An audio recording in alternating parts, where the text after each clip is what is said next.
E sobre o andamento dos trabalhos da CPMI do 8 de janeiro, vamos conversar agora com o deputado federal Maurício Marcon, do Podemos do Rio Grande do Sul, que é integrante suplente na comissão. Deputado, bem-vindo ao Jornal Jovem Pan. Boa noite. Boa noite, Lívia. Boa noite aos ouvintes. Um prazer enorme estar falando aqui na Jovem Pan.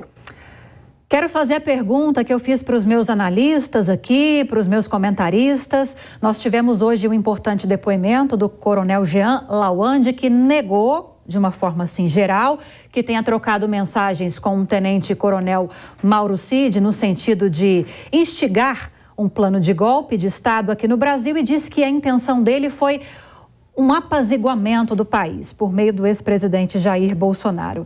Só que isso não convenceu a maioria dos parlamentares. Foi quase unânime a ideia, a crítica desses parlamentares em relação a divergências entre o conteúdo das mensagens periciadas no celular de Mauro Cid e o que ele apresentou efetivamente durante a sessão de hoje na comissão. Quais foram suas impressões, deputado, em relação ao depoimento de hoje? Olha, Lívia, se tu me permite, eu vou te fazer uma correção, né? Tu falaste que foi um depoimento importante. Para mim, foi um depoimento completamente desnecessário da CPMI, até porque ela é focada nos atos do dia 8 de janeiro. Até agora, o que menos tem sido dito, né, na CPMI é os atos do dia 8 de janeiro. Basicamente, a gente está ouvindo pessoas para que a esquerda consiga construir sua narrativa de que o presidente Bolsonaro tinha participado dos atos do dia 8, tinha pensado os atos, ou enfim, algo do gênero. Hoje, o coronel Lawande, ele veio, né, explicar mensagens que ele trocava com um amigo pessoal de 23 anos, sendo que essas mensagens foram pegas do celular do Cid, né, que foi retirado do seu celular porque ele teria, né, hipoteticamente falsificado uma carteirinha de vacinação. Então, o que a gente vê hoje? O modus operandi tu pega os celulares de algumas pessoas-chave, tu faz uma varredura neles e tu tenta encontrar alguns pontos que podem usar na tua narrativa. Ficou comprovado hoje que ele é uma pessoa que já com muitos anos de serviço, nunca teve nenhuma falha, talvez foi infeliz sim nas suas colocações ali, na troca de mensagens, mas o que isso vai nos ajudar a esclarecer os fatos do dia 8? Basicamente nada. Ontem a gente teve também um outro coronel, o coronel Naime, né, ex-chefe da PM do Distrito Federal, que basicamente foi às lágrimas, porque ele está preso há 5 meses, tem uma acusação formal, ou seja, um preso político, mais um que a gente tem no Brasil, e eu, inclusive, sugeri que a esquerda pedisse desculpas a ele, porque ele está preso por suposta omissão, sendo que ele saiu da sua casa, mesmo estando em férias, enfrentou os manifestantes, os vândalos, né, teve um rojão jogado na sua perna, estava machucado, não foi ao hospital, só foi procurar cuidados após ter resolvido o problema. Então, o que a gente vê nessa CPMI é que o governo, primeiro, não queria ela, depois aparelhou ela completamente, né? A gente não tem maioria, só que a verdade, ela sempre prevalece. O que a gente está vendo hoje aqui foi um 4-0 até agora, nas oitivas, né? O governo não conseguindo imprimir sua narrativa e estão perdendo a narrativa porque é uma narrativa falsa. Ao contrário do que Lula disse, que o certo é fazer a narrativa, colocar uma boa narrativa para convencer as pessoas, aqui a gente está trabalhando pela verdade. E até agora, pessoas chaves que deveriam estar aqui, como G. Dias, que ofereceu água e mostrou os caminhos lá para os supostos manifestantes, o fotógrafo, que estava no lugar certo, na hora certa, parecendo combinado, também a gente ainda não convocou, as imagens do Ministério da Justiça. Então se tem aqui um aparato enorme para se proteger alguns figurões, enquanto isso vai se perdendo tempo com pessoas que trocaram mensagens, nem em grupo, Lívia, nem em grupo, no particular com um amigo de 23 anos. O senhor citou a questão aí dessas narrativas que vão sendo construídas pela oposição, pela situação, cada um no seu quadrado, digamos assim. E embora haja essa crítica em relação à participação do Jean Lawande, do coronel, a gente tem, de um lado, o governistas tentando usar essas mensagens que foram periciadas de uma forma que tenha relação com o 8 de janeiro para tentar incriminar o coronel. E nós temos do outro lado a oposição, principalmente, dizendo que num contexto em que Lula foi empossado e que não houve golpe, não há que se falar de crime praticado pelo coronel. De fato, há uma previsão de novas convocações que envolvam, por exemplo, o ex-ministro do GSI, o Gonçalves Dias, como o senhor citou. Há alguma expectativa de quando isso vai acontecer? Porque em relação ao tenente-coronel Mauro Cid, por exemplo, o próprio presidente da comissão estima que nas próximas 2 semanas ele deva ser convocado. O que o senhor espera, deputado? Olha, eu espero que ele seja convocado, inclusive. Eu acho que todo mundo que tiver que ser convocado seja convocado, mas que se fale sobre os atos do dia 8. Como tu bem falaste aqui, dia 8 de janeiro, quem governava o Brasil não era Bolsonaro, era Luiz Inácio Lula da Silva. O ministro do GSI era Gonçalves Dias, né? Então a gente tem que verificar os atos do dia 8. Se o governo quiser ter uma CPMI para investigar lá quando o Brasil foi descoberto, quando o Dom Pedro tomou posse, né, quando a Lei Áurea foi assinada, eles que protocolem a sua CPMI e que façam investigação. Ou senão a gente vai ficar aqui perdendo tempo com coisas completamente desconectas. Hoje, como tu falaste sobre a narrativa, na própria mensagem enviada para um amigo de 23 anos, o coronel disse que estava decepcionado com o presidente porque ele não ia tomar atitude nenhuma. Ou seja, ele ia respeitar a democracia. Tentam criar uma torre de Babel, uma cortina de fumaça, para que a gente não investigue o que realmente precisa. Tu me perguntaste sobre o prognóstico das próximas sessões.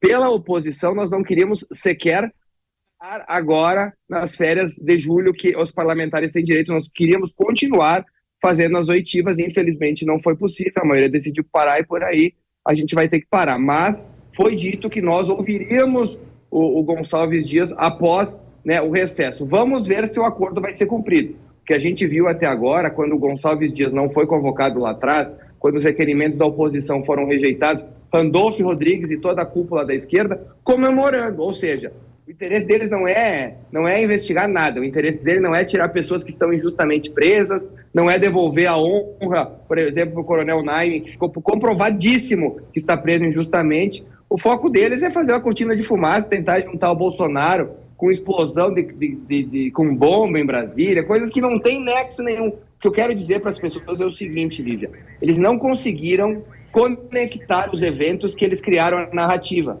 Não há nada que conecte esses eventos. E aí eles já estão, como eu falei no começo agora da entrevista, estão perdendo de 4-0, porque quem acompanhou as 4, né, oitivas, viu que a narrativa deles não cola. Eles, inclusive, estão tentando, se inscrevem muito cedo para falar, para ver se conseguem imprimir a narrativa deles, mas assim que eles param de falar, que a gente começa a fazer algumas outras perguntas, a narrativa deles vai para o brejo. Então, assim, se nós não tivermos mais seriedade de quem a gente vai convocar, dos documentos que a gente vai ver, por enquanto, no meu ponto de vista, não acrescentou nada para esclarecer os fatos do dia 8 de janeiro. Por enquanto, só ficou claro que existem presos políticos no Brasil, né? O comandante que veio ontem, o Naime, é um preso político, se as pessoas acompanharem. Existem imagens dele enfrentando os manifestantes e ele supostamente está preso por omissão. Ora, se esse cidadão que enfrentou manifestantes está preso por omissão, o que dizer do ex-GSI de Lula que ofereceu água para os manifestantes? Isso não é omissão? Até tem uma brincadeira que a gente faz aqui nos bastidores que ele estava usando a tática da bexiga cheia, né? Estava dando água para os manifestantes para ele ter a bexiga cheia, ter que sair para fazer suas necessidades. Então é um absurdo que a gente vive aqui na CPMI. Só atualizando uma informação, o deputado Coronel Lawande assinou um termo de compromisso com a CPMI, liberando acesso integral aos sigilos bancário, fiscal e telefônico entre os dias 30 de novembro do ano passado até 7 de janeiro deste ano. Quero aproveitar a sua presença, deputado. Deixa eu só mudar de assunto. Tá. O senhor quer falar alguma coisa? Sim, eu gostaria que, como ele abriu, eu queria também que o Gonçalves Dias abrisse, que o Dino abrisse, porque quem não deve não teme. Né? Se não tem nada a esconder, vamos abrir o sigilo. Né? Hoje o comandante realmente abriu, durante o depoimento, se vocês podem me investigar, não tem nada. Ontem o coronel Naime também fez a mesma coisa. Então vamos ver se essas autoridades do governo fazem a mesma coisa, porque a gente chegue aos fatos reais que aconteceu no dia 8 de janeiro. Deputado, a gente segue acompanhando passo a passo a CPMI. Deixa eu aproveitar a presença do senhor para a gente tratar de um outro assunto, mas antes, deixa eu mostrar ao vivo mais uma vez o julgamento do ex-presidente Jair Bolsonaro, que continua no plenário da Corte Eleitoral. Vamos acompanhar. É inconcebível que o chefe de Estado usasse de um evento oficial transmitido ao vivo para fazer diversas declarações inverídicas, até muito literais, no sentido de que eleições de 2018 teriam sido marcadas pela manipulação de voto. Em segundo lugar, é patente que os fatos apurados nesta AGE foram extremamente nocivos para o ambiente democrático.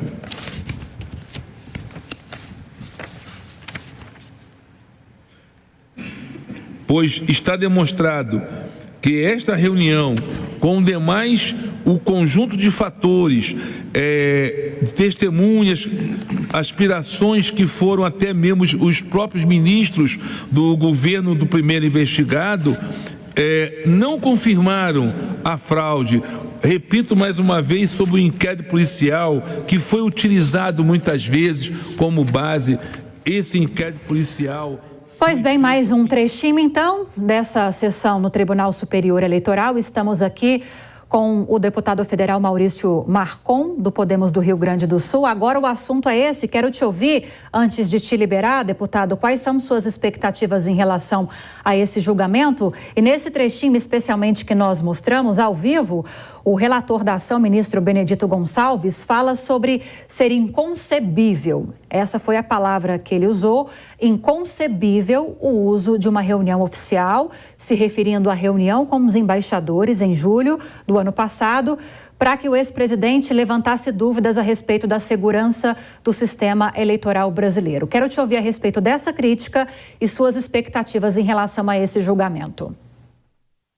Vejam vocês que estão acompanhando o jornal aqui da Jovem Pan que Bolsonaro ficará inelegível, isso já é consenso, por ter feito uma reunião com embaixadores. Isso foi considerado um ato antidemocrático. Agora, Lula receber ditadores no Brasil, um tapete vermelho, né, ditadores sanguinários que assassinam o seu povo, isso é considerado certamente pelo TSE como um ato totalmente democrático. A perseguição está aí, né? Bolsonaro não é o primeiro e não vai ser o último. Hoje a gente vive um estado de exceção, até queria deixar aqui a minha solidariedade à Jovem Pan, que hoje teve o pedido, né, para que as suas emissoras aí fossem tiradas do ar, né, uma clara, né, demonstração que nós não vivemos mais num Estado democrático de direito. Nós precisamos voltar ao centro, nós precisamos ter ministros que julguem os crimes reais, não muitas vezes construídos, porque a gente corre o sério risco de estar esticando demais a corda. As pessoas não vão aceitar essa ruptura democrática que Lula está promovendo de forma silenciosa. A PL 2630 deve voltar a ser votada aqui pelas indicações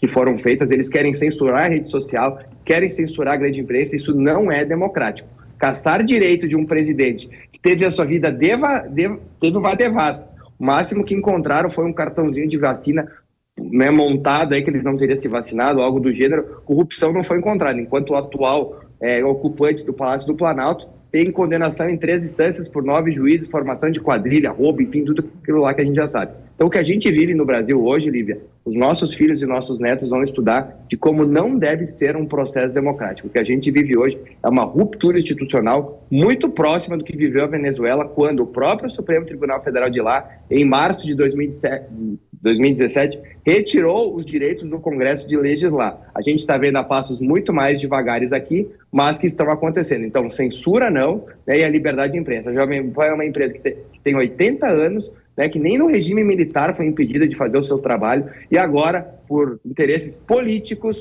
né, quer ser calada também. Então, nós não podemos aceitar isso. Então, eu peço, todos os entes da República, os 3 poderes, voltem ao cerne. Eu ainda tenho esperança que seja feita justiça no TSE e que o presidente Bolsonaro possa concorrer a vereador como ele mesmo quer. Porque senão a gente começa a caçar pessoas por opinião e isso não é nada democrático. A gente já tem presos políticos, como eu falei para ti, a gente vai ter um ex-presidente caçado por opinião. Qual vai ser os próximos passos? Passar com tanques em cima de manifestantes, como fez o amigo de Lula, o Maduro, na Venezuela? Eu espero que isso não aconteça no Brasil.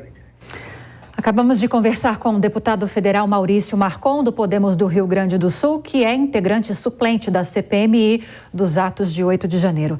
Deputado, obrigada pela entrevista, bem-vindo sempre, ótima noite. Obrigado, boa noite.